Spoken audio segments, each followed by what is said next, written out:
Kita tahu bahawa banyak kawasan yang terjejas akibat banjir turut diputuskan bekalan elektrik pelbagai sebab. Pastinya keutamaan Tenaga Nasional Berhad pada ketika ini adalah untuk menyegerakan pemulihan bekalan elektrik pada masa sama untuk memastikan keselamatan penduduk ataupun pengguna tetap berada pada kesiapsiagaan yang tinggi. Untuk mengulas lanjut berkenaan dengan perkara ini, berada menerusi Google Meet adalah Encik Wan Nazmi Wan Mahmud, Ketua Pegawai Perkhidmatan Rangkaian Tenaga Nasional Berhad. Encik Wan Nazmi, terima kasih kerana sudi bersama dengan Esra Awani. Kita tahu waktu yang sukar ini ramai pihak yang ingin sesegera yang mungkin untuk mendapatkan bekalan elektrik. Mungkin ada penjelasan di pihak TNB berkenaan dengan pemotongan bekalan elektrik di kawasan ataupun penghentian sementara penyaluran bekalan elektrik di kawasan yang dilanda banjir serta kawasan-kawasan yang kritikal pada ketika ini, Encik Wan. Ya, terima kasih Encik Aris. So, apabila air banjir mulai naik dan paras air menghampiri jarak minima selamat ataupun melewati jarak tersebut, maka TNB mesti menutup bekalan segera demi keselamatan orang awam, orang ramai, pengguna dari risiko rejatan, lintas pintas dan kebakaran. Ini juga selari dengan siapan ataupun tweet Yang Amat Berhormat Perdana Menteri kita semalam yang menyebut bahawa atas faktor keselamatan awam, TNB terpaksa memutuskan bekalan elektrik buat sementara waktu kerana paras air masih berbahaya, lintas pintas boleh berlaku dan boleh menyebabkan kebakaran.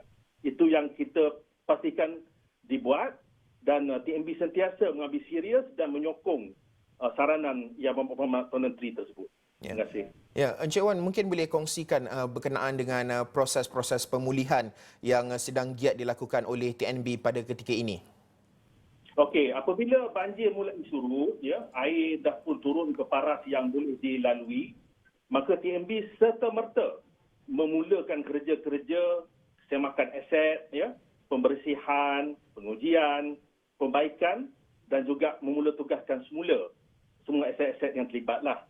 Bila kita sebut aset ni maknanya adalah sesuatu perpasangan yang memberi bekalan kepada sesuatu kawasan yang berkenaan. Semasa kemuncak banjir, seluruh negara kita ada sekitar 2,100 kawasan yang ditenggelami banjir, ya. Dan alhamdulillah apabila air banjir surut, kita sudah pun memulihkan bekalan kepada 1,500 area ataupun kawasan yang merupakan dalam sekitar 73% seluruh negara. Dan di Selangor, ya, di Selangor kita ada 1,500 area ataupun kawasan yang ditenggelami air banjir dan 1,100 daripadanya kita telah berjaya menugaskan semula dan bekalan telah pun disalurkan dengan selamat. Alhamdulillah, ya. Malah di Melaka, Kelantan, Terengganu dan Perak bekalan telah diberikan 100%, ya. Jadi apa-apa yang kita buat itu kita kena pastikan keselamatan diutamakan. Keselamatan ini yang paling penting adalah untuk orang awam, untuk orang ramai pengguna kerana mereka juga, pemasangan mereka juga tenggelam air banjir. Jadi apabila air banjir ini surut, mereka mesti membuat semakan tertentu seperti mana juga dengan aset TNB tadi, mesti dibuat semakan, dibuat pembersihan, ujian dan ditentusahkan selamat untuk menerima bekalan untuk mengelakkan rejatan elektrik. Ya. Encik Wan Nazmi, apa dalam bentuk cabaran yang didepani TNB dalam proses pemulihan bekalan ini dan kenapa ada kawasan-kawasan yang kerja pemulihan bekalan ini tidak dapat lagi dimulakan pada ketika ini? Okey. Apabila air dikatakan surut, sebenarnya air tidak surut di seluruh kawasan. Ada juga kawasan-kawasan setempat itu air masih bertakung dan menghalang laluan untuk kerja-kerja dimulakan. Dan apabila air benar-benar surut, apabila kita menghampiri aset-aset dan juga pemasangan berkenaan, air banjir ini datang bersekali dengan lumpur dan juga sampah sarap. Jadi kita mesti kena bersihkan laluan dan untuk menghampiri kita kepada aset yang tersebutlah. Jadi kita mesti kena bersihkan dan pastikan segala-galanya selamat untuk kita mula tegakkan semula dan kita nak pastikan yang paling penting adalah keselamatan kepada pengguna-pengguna elektrik itu sendiri. Apabila bekalan dilepaskan, mereka bersedia menerimanya tanpa ada risiko renjatan. Ya. Encik Wan, mungkin akhir sekali nasihat Cik Wan kepada mereka yang sebab pada ketika ini ramai yang telah pun pulang kekediaman ada yang separuhnya boleh dah pulang ke rumah masing-masing, nak memulakan kerja-kerja pembersihan rumah, tetapi bekalan elektrik tak ada, bekalan air pun ada setengah kawasan masih lagi mengalami masalah gangguan bekalan air.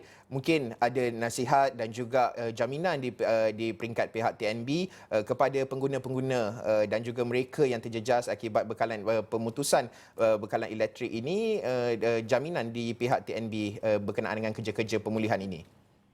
Jadi apabila pihak TNB dah masuk dan membuat pembersihan, ujian dan kita dah pun mulai ready, bersedia untuk menyediakan bekalan balik, kita sentiasa membuat engagement ataupun perbincangan dengan wakil-wakil penduduk, sama ada dengan imam, dengan penggawa, penghulu, JKKK ataupun Resident Association RA, JNB, supaya mereka juga berbincang sesama penduduk, kerja-kerja semakan dan pengujian turut sama dibuat oleh mereka.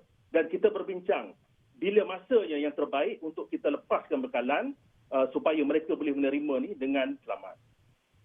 Baik, terima kasih Encik Wan Nazmi Wan Mahmud, Ketua Pegawai Perkhidmatan Rangkaian Tenaga Nasional Berhad, mengulas berkenaan dengan proses pembaik pulihan di pencawang-pencawang utama dan juga kawasan-kawasan yang terjejas di mana bekalan elektrik terpaksa dihentikan sementara waktu susulan daripada bencana banjir ini.